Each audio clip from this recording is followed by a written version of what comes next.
Chào anh em bà con nhá. Không biết là anh em bà con có nghe mình nói trên YouTube không?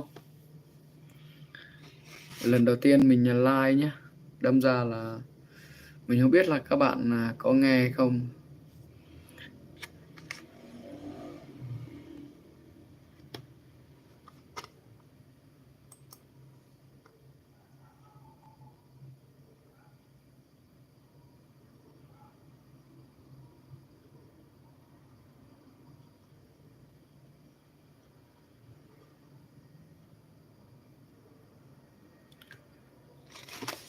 Bà con ơi, hôm nay là mình vừa like một cái món hàng rất là đặc biệt mà à, anh em chúng tôi làm ra. Đó chính là hạt macca mà được rang bằng tay nhá, rang củi ấy, theo truyền thống của người ED, mà ăn rất là thơm. Nên là Mon hy vọng rằng là trong dịp Tết năm 2025 là rất là hợp để các anh chị làm những món quà tặng biếu trong dịp Tết. Đây là hạt macca mà được rang bằng tay, rang thủ công, với thương hiệu đó là rang macca rang củi.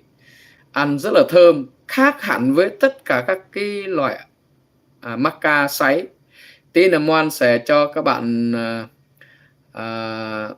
phân biệt được là macca rang củi, rang thủ công nó như thế nào, và cái macca sấy khô và để các bạn thường hay ăn, thường hay bán trong các thị trường, nó khác hẳn với rang tay, và cái mùi vị, mùi hương của nó rất là ngon. Chào anh em nhé. Chào anh em nếu mà anh em mà có nghe được mình nói á, thì anh em cho mình số 1 để mình biết, bởi vì lần đầu tiên live stream trên kênh YouTube của mình, đâm ra là mình cũng không biết là các bạn có nghe mình nói hay không. Nếu mà các bạn nghe mình nói á, thì các bạn cho mình số 1 đi.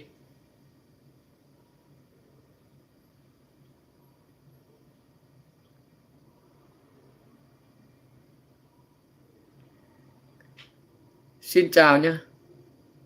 Các bạn cho số 1 đi nếu mà các bạn nghe mình nói á. Nếu mà các bạn mà không nghe mình nói để mình xử lý. Ok, nếu mà nghe được thì ok, xin cảm ơn rất nhiều. Hôm nay Moan sẽ chia sẻ với các anh chị, đó là một cái món hàng rất là đặc biệt mà các anh chị có thể làm món quà tặng trong những dịp ngày lễ Tết, đặc biệt là vào năm 2025 này thì rất là hợp. Đó chính là hạt macca nha các bạn. Để ý này, hạt macca này là hạt macca rang củi, rang thủ công, ăn rất là thơm và rất là ngon. Nó khác với macca sấy. Tí nữa Moan cũng sẽ cho các anh chị thấy được là macca sấy nó như thế nào, và khi mà sau này các bạn ăn, các bạn sẽ phân biệt được là cái macca rang củi, rang thủ công này nó sẽ ngon như thế nào, và nó thơm, cái vị nó rất là cực kỳ rất là thơm. Moan rất là thích ăn cái macca rang tay này, rang củi. Đây là một gói như vậy là 500g, thì hiện nay là giá anh em bán là 175.000 nha. Các bạn mua từ 2 kg trở lên là anh em sẽ miễn ship nhé, miễn ship, miễn tiền ship. Bởi vì sở dĩ cái giá nó cao hơn một số macca, nhưng mà macca sấy thì hạt nó vừa đều to và rang bằng thủ công. Anh em rang tương đối là mình thấy cũng rất là cực đấy, với rang theo kiểu thủ công mà dùng củi để rang, và sẽ trực tiếp con người mình rang, đâm ra là cái giá cả nó hơi khác với kia. Thứ nhất, thứ hai là cái vị thơm và cái vị ngon của nó khác so với macca sấy nhá. Sau này nếu mà các bạn thử ăn hoặc là có dịp mà về chỗ Moan sẽ dẫn các anh chị cùng thưởng thức, cùng rang và cùng thử ăn xem cái rang nó khác với cái sấy như thế nào. Bởi vì Moan đã từng ăn rất nhiều cái maca rồi, nhưng mà đối với maca rang tay, rang củi này nó vô cùng là thơm ngon và tuyệt vời. Mon nghĩ rằng là trong dịp Tết là các bạn làm quà với cái món maca này thì nó rất là ngon, rất là thơm. Ăn nó ở trong maca nó có cả canxi và sắt, nó sẽ giúp cho tim mạch chúng ta rất là tốt nha bà con nha. Ăn rất là thơm. Đây là maca rang củi nhá anh chị nhá. Bây giờ Mon sẽ cho các bạn thấy đây là maca sấy nha, sấy khô. Nó có hai loại nha, một loại thì là size lớn thì cái giá của nó là 120k trên 500g. Còn sấy hạt gọi là hạt bé đó, hạt chung thì nó 100k trên 500g, nó sẽ được đóng hũ như vậy. Và khi mà các bạn mua thì chúng tôi sẽ đóng hộp như vậy, cho mỗi một bịch như thế sẽ đóng hộp, và nếu các bạn có nhu cầu làm quà thì chúng tôi sẽ đóng hộp đàng hoàng để gửi cho các anh chị nha. Hy vọng là các anh chị từ Nam ra Bắc, những người anh em thân thiện mà làm quà, thứ nhất là làm quà, thứ hai là mình thưởng thức. Mình thưởng thức thì nó vô cùng tuyệt vời nhá. Đây cái hộp của nó như vậy. Tí nữa Moan sẽ thử làm vài miếng để các bạn thử xem nó ngon như thế nào. Và Moan sẽ chuẩn bị vài hạt để Moan cho các bạn thấy nó ngon cực. Moan rất là thích ăn, chỉ có điều là không đủ tiền để ăn. Nếu mà các bạn có nhiều tiền thì các bạn cứ vô tư và thoải mái trong dịp Tết các bạn ăn. Đặc biệt là con cái của các bạn có vẻ ăn maca này sẽ rất là hợp lý so với các bạn dùng hạt dưa rồi hạt bí. Bởi vì mình thường ăn hạt bí, hạt dưa, mỗi lần mình ăn như thế nó cổ họng nó sẽ rất là khàn và ăn nhiều nó sẽ không tốt cho cổ họng. Nhưng mà riêng maca thì các bạn ăn thoải mái và ăn rất là ngon. Các bạn chờ một tí.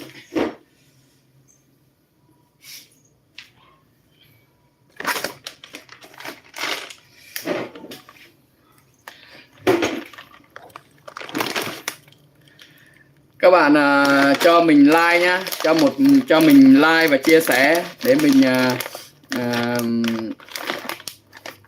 cho anh em các vùng miền thưởng thức được cái vị ngon của maca này.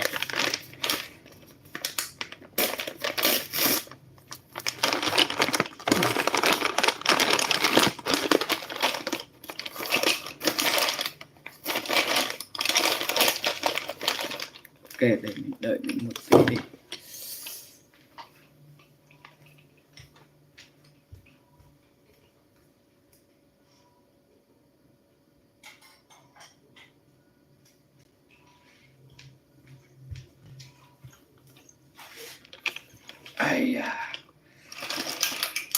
Bắt đầu mình thưởng thức, mới đổ thôi mà đã thấy thơm rồi.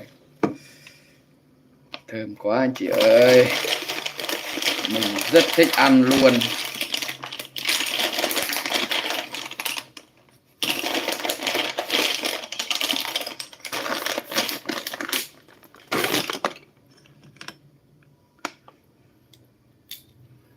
Đây mình vừa bóc này, rang củi nó thơm ở chỗ là đây các bạn nhìn thấy này, thì mình thử ăn và mình sẽ cảm nhận được cái vị thơm của nó. Kiền quá đi.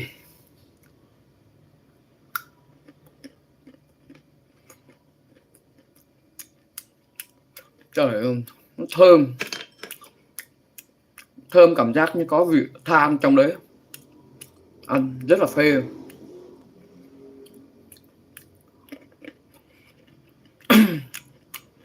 tí mình sẽ tặng một bài cho các bạn, nhưng mà các bạn phải like cơ, like và share nhá. Ngon quá bạn ơi, mình rất thích ăn maca, đặc biệt là maca mà nó hơi có tí mùi cháy cháy, ăn rất là thơm, ngon, đúng ngon kìa.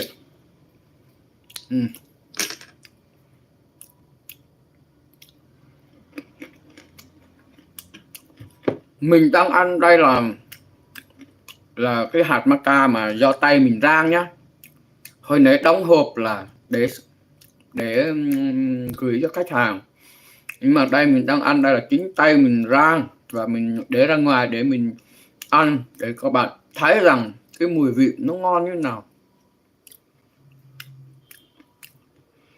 Rất nhiều người ăn maca người ta thích ăn nó hơi có tí cháy tí thơm.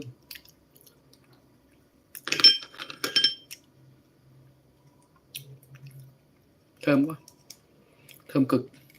Mình ghiền, mình không dám ăn nhiều, sợ không đủ tiền, nghèo quá mà.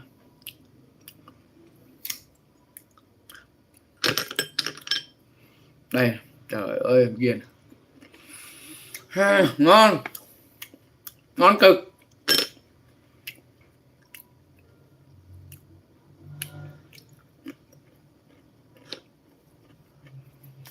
Hôm qua mình có đi nhà bà chị đặt mua 2 ký và mình gửi, trời, bà chị khen như gì luôn. Maca hiện nay thì cũng có rất là nhiều các mặt hàng maca sấy rồi maca đã làm rất là nhiều thương hiệu người ta bán, nhưng mà riêng maca rang củi này á, là anh em đồng bào làm và là độc quyền nhất Việt Nam nha, làm đầu tiên ở Việt Nam rang củi, rang tay.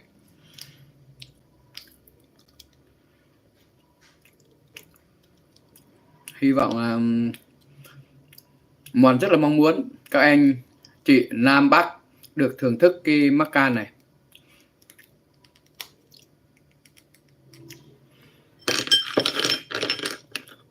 Ngon, thơm.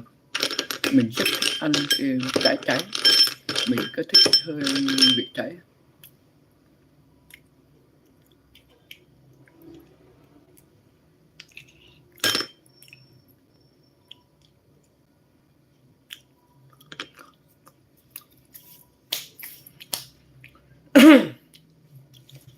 Thôi để mình hát tặng các bạn một bài. Mình sẽ hát tặng các bạn một bài như mình nói rồi.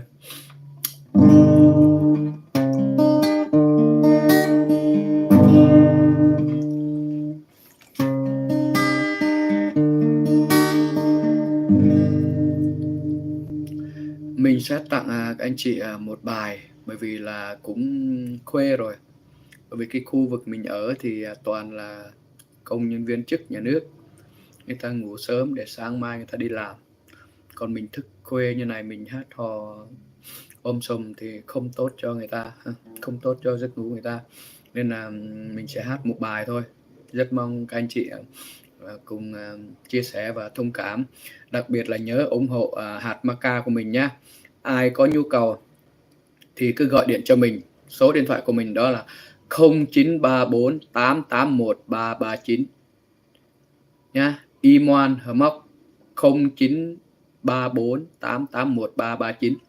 Các bạn cứ gọi cho mình sẽ ship tận nơi cho các bạn nha. Bây giờ mình sẽ hát tặng các bạn một ca khúc Đôi chân trần của nhạc sĩ Phôn Cơ So. Các bạn có nghe được tiếng đàn không? Nếu các bạn nghe được tiếng đàn, các bạn cho mình một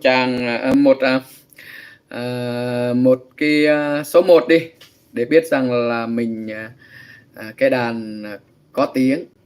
Các bạn cho số 1 đi, vì nếu mà mình hát mà không có tiếng đàn thì nó rất là kỳ.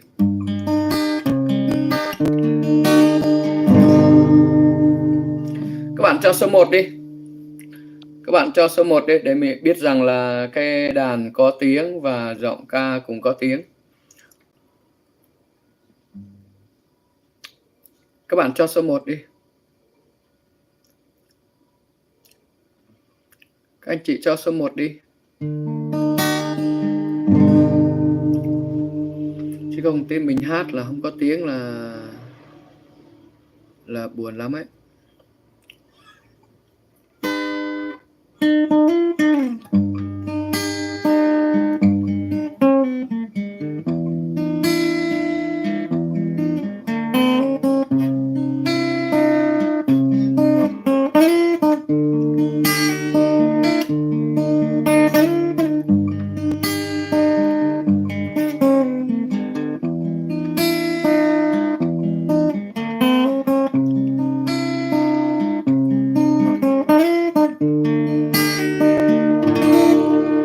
Tôi muốn quên đi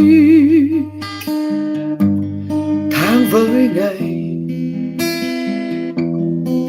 cha đi lượm quả ngọt rừng cho con đỡ đói qua đêm.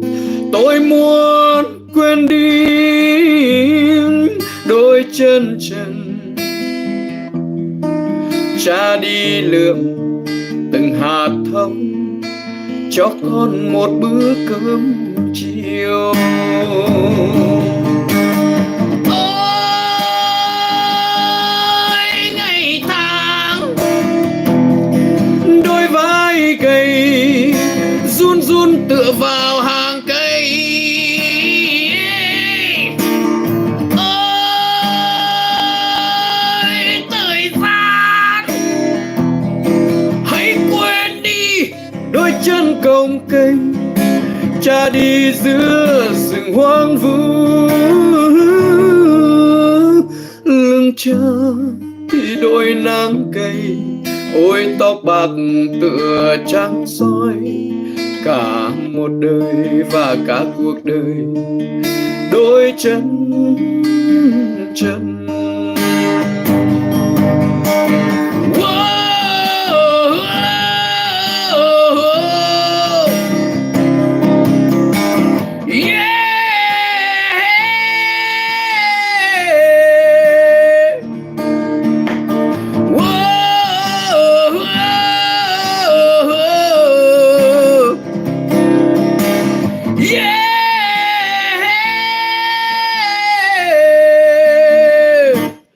Tôi muốn quên đi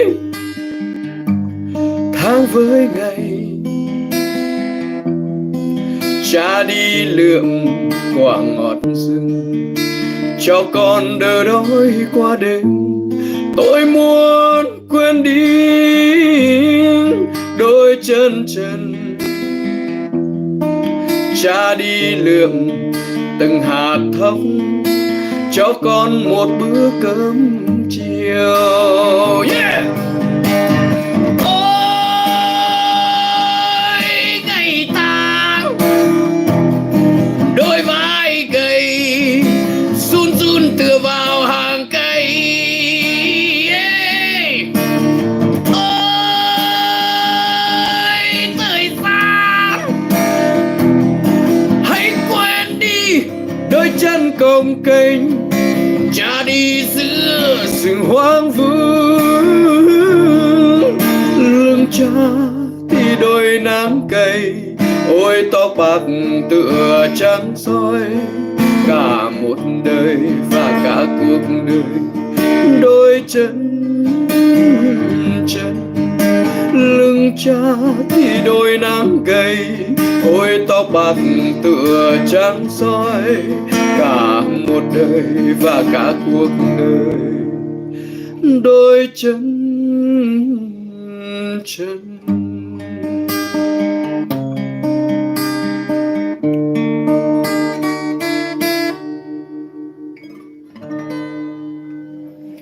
Đấy, cha đi lượm từng hạt thóc.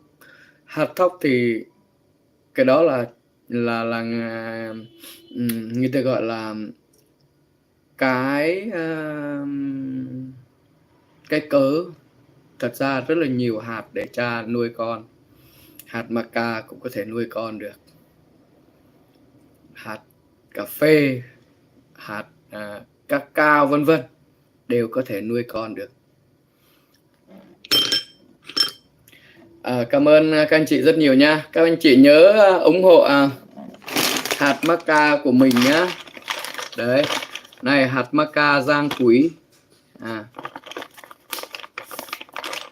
Hy vọng rằng các bạn được thưởng thức những cái gì thú vị nhất, ngon nhất của Tây Nguyên nha. Các bạn thưởng thức từ cái món ăn đến cái tinh thần, đến cái con người của mảnh đất cao nguyên này. Xin cảm ơn rất nhiều. Và cũng đã khuya rồi nên là mình sẽ ngưng ở đây.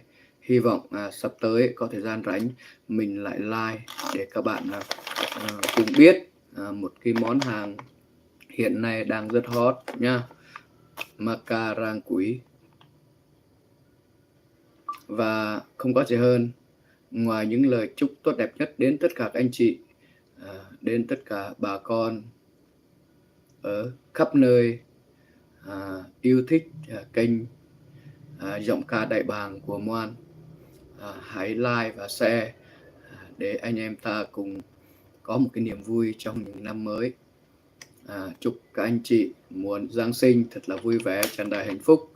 Chúc một năm mới sức khỏe dồi dào, làm ăn phát đạt, tài lộc dồi dào.